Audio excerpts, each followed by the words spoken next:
The Harry Potter franchise is one of the largest in the world, with over 600 million books sold worldwide and nearly $10 billion grossed from the movies. The story has quite literally reached the ends of the earth. And while this widespread fandom is something to be celebrated, it also comes at a cost. Many people have read the books but never watched the movies, and many more people have watched the movies but never read the books. This has unfortunately led to several myths and misunderstandings being spread throughout the fandom. And today I want to clear some of those up. Whether you're curious about the truth of what really can destroy a Horcrux, or if you think Dumbledore is using chocolate frog trading cards as an underground spy regime, today I'll be revealing the truth behind 10 of these myths and misunderstandings in the world of Harry Potter. My name is Gibby and welcome back to Fact or Fantasy, the channel where we discuss Harry Potter and Lord of the Rings, analyzing lore and more in both of these incredible worlds. Before we jump into things, I just want to thank Jason, Cody,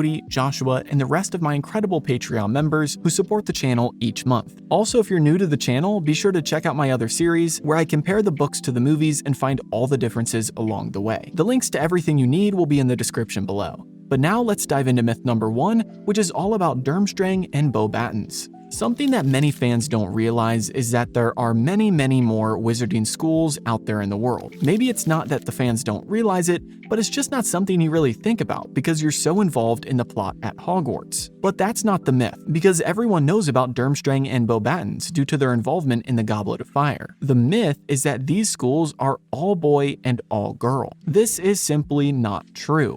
This would be a myth started by the movie, as the Goblet of Fire adaptation clearly shows only boys at Durmstrang and only girls at Beauxbatons. But for those of us who have read the books, we know that these schools were co-ed. Not only did the movie change this key feature, but we also lose out on some other details about the schools. For example, Durmstrang is known for its teaching of the dark arts, and not only that, but its strict rule about not accepting Muggleborns at the school. As for Beauxbatons, it's not only a French school, but it accepted most of the surrounding European countries, taking in students from Spain, Portugal, the Netherlands, and Belgium. And fun fact, one of the most notable students that came from Beauxbatons was none other than Nicholas Flamel. Now moving on to myth number 2, we have another misunderstanding about Durmstrang, and that is its location. Simply because of Viktor Krum's association with the Bulgarian Quidditch team, people automatically assume that the school is located in Bulgaria, but that couldn't be farther from the truth. In the book, we learn something very interesting about this institute, and that is that it's unplottable. Most likely due to its dark nature and even darker teachings, the school decided to hide itself from plain sight, and only its staff and students knew the location. Although we don't ever learn the exact address of this magical school, we do know that it would have been way up north in Europe, most likely at the tip of Norway or Sweden, which is thousands of miles from Bulgaria. And we learn from Viktor in the book some specific details about the school itself, which was a castle just like Hogwarts. This is what Viktor says to Hermione. "We have just 4 floors, and the fires are lit only for magical purposes. But we have grounds larger than even these. Though in winter we have very little daylight, so we are not enjoying them. But in summer we are flying every day over the lakes and the mountains." Next, moving away from the topic of magical schools, let's dive into the deep end and talk about Horcruxes. Myth number 3 is a subtle one, but something that seems to keep popping up for many Harry Potter fans. Especially if you've only watched the movies, you probably had a moment where you thought Voldemort made 7 Horcruxes. But then you count the diary, the ring, the locket, the cup, the diadem, and the snake, and you come to 6. Then it doesn't take much of a leap from there for you to think, oh wait, Harry is the 7th Horcrux. But that's not possible, because Voldemort didn't know about Harry, so in his mind he still only made 6. Confusing, right? Well, some of you are probably screaming at your screen right now because you know the simple answer, while others have been left in the dark because of this myth. The truth is, Voldemort only wanted to split his soul into 7 pieces. This means that he only needed to actually make 6 Horcruxes, with the 7th part of his soul being in his physical body. So Harry is not the magical number 7 Horcrux. He's actually number 8 for Voldemort. I think a lot of fans like the number 7 because it's symbolic in not only Harry Potter, but a lot of other writings out there. So thinking of Harry as the magic number 7 makes more sense. But sorry, he's 8. Next, let's stay in the Horcrux theme here and talk about myth number 4, which is only basilisk venom / the Sword of Godric Gryffindor can destroy a Horcrux, which, by the way, really only means basilisk venom because the only reason the sword could do it was because it took in the power of the venom. Either way, this is false, because in the book we actually learn about a very specific instance when a dark spell destroyed a Horcrux. According to J.K. Rowling, a Horcrux could be destroyed by anything that could cause damage beyond repair, and really we only know of 3 things that can do that. First, basilisk venom, second, the killing curse in some cases, and third, fiend fire.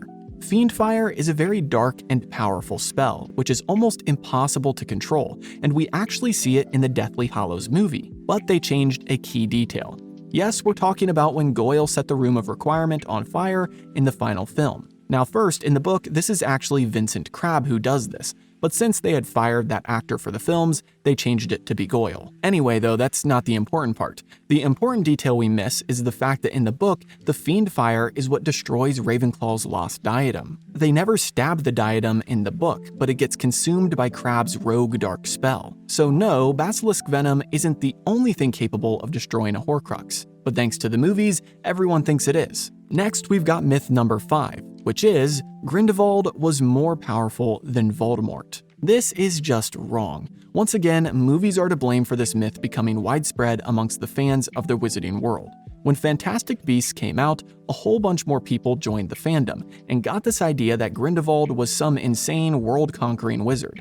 Yes, he was powerful, but Voldemort is noted as the most powerful dark wizard of all time, period. Despite being written by Rita Skeeter, I think we can use this excerpt from her book, The Life and Lies of Albus Dumbledore. The name of Grindelwald is justly famous. In a list of most dangerous dark wizards of all time, he would miss out on the top spot only because you-know-who arrived a generation later to steal his crown. As Grindelwald never extended his campaign of terror to Britain, however, the details of his rise to power are not widely known here. Also, we must keep in mind that Grindelwald had the Elder Wand. Voldemort did not. Additionally, Grindelwald never made a Horcrux. Voldemort made 6, well, 7 accidentally. The lengths that Voldemort was willing to go to were much greater than Grindelwald. Now let's finish up the Voldemort-related myths with myth number 6, which is Tom Riddle became evil because he was bullied. The movies strike again. Specifically, in The Half-Blood Prince, we dive into Dumbledore's memories and Harry watches as the headmaster meets Tom for the first time. Tom tells him, quote, "I can make bad things happen to people who are mean to me." This insinuates that the other kids in the orphanage are mean to him, and this has twisted his mind at a young age. Also, movie fans really don't get the backstory of Tom Riddle's family life, so it makes sense that people jump to this conclusion that Voldemort was bullied, and therefore he became Wizard Hitler. Obviously. Well, it's not so straightforward in the book, and Tom's life is on full display for readers, which is why I highly encourage you read the books if you haven't already. In the book, he says, quote, "I can make bad things happen to people who annoy me." Big difference, right? On one hand, we have a child who is defending himself, albeit in a wrong way, and on the other hand, we have someone who is causing harm to his peers simply because they annoy him. The second option is a lot more subjective and cruel.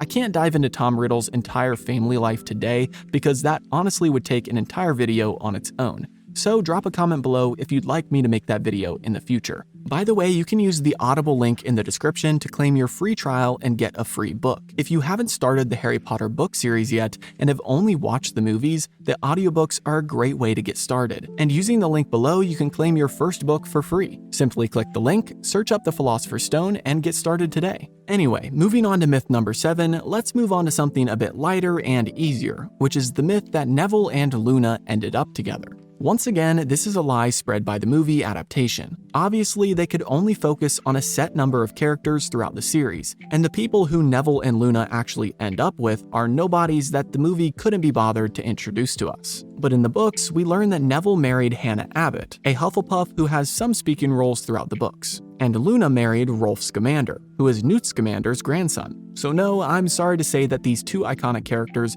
don't get together like you thought. Next, myth number 8 is another quick one which brings us to Harry and the Elder Wand.